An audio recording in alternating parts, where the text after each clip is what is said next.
भारत केवल एक देश नहीं तो अपने आप में एक इंस्टीट्यूशन है। अनगिनत भाषाएं और संस्कृति का देश है भारत। इसी डाइवर्सिटी और संस्कृति का एक बहुत महत्वपूर्ण हिस्सा होता है हमारे फोक डांस और म्यूजिक एंड डांस का। ऐसे ही पश्चिम भारत यानी महाराष्ट्र का इंपॉर्टेंट डांस फॉर्म है लेजिम। लेजिम एक ऐसा डांस फॉर्म है जिसमें एनर्जी, एंथुजियाज्म और जोश है, और इसके साथ साथ इसके मूलता में है डिसिप्लिन।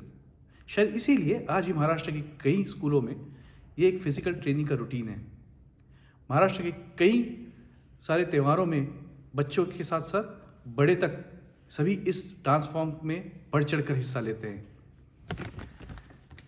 आज हम सब के सामने टोक्यो ड्रीम पतक इसी डांस फॉर्म का एक प्रस्तुति लेके आया है। 22 मार्च को इसी साल टोक्यो में पहली बार शिव जयंती मनाया गया। भारत कल्चरल सोसाइटी द्वारा आयोजित इस कार्यक्रम में टोक्यो ड्रीम पतक का जन्म हुआ।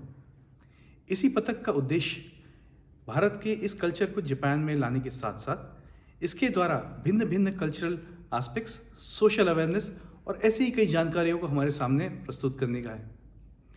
इसी उद्देश्य से हमारे पिछले प्रयोग में हमने भारत के खेलों के बारे में कुछ जानकारी दी थी, जैसे कि कबड्डी, खो खो। तो आइए देखते हैं इस बार टोक्यो ड्रीम पतक हमारे लिए क्या लाया है।